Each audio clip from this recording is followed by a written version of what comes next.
বিয়ের প্রায় 10 বছর পর প্রথমবারের মতো মামার শ্বশুর বাড়িতে গিয়েছিলাম। সেই সময়কার স্মৃতিগুলো আপনাদের সাথে শেয়ার করছি।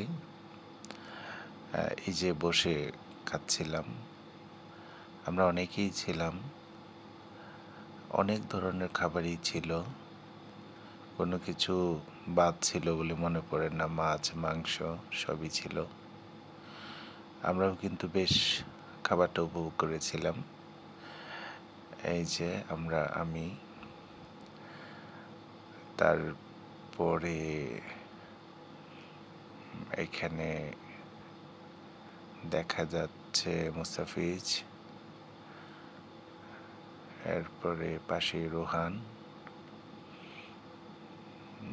সবাই খাওয়ায় ব্যস্ত, সেতু, মাহিন।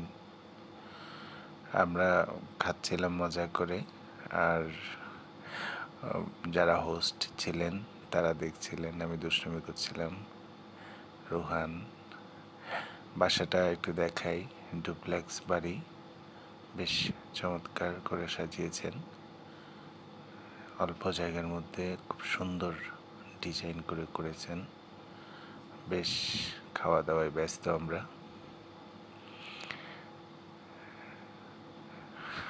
দুষ্টুমিও চলছিল। সবাই মিলে অনেক মজা করেছি।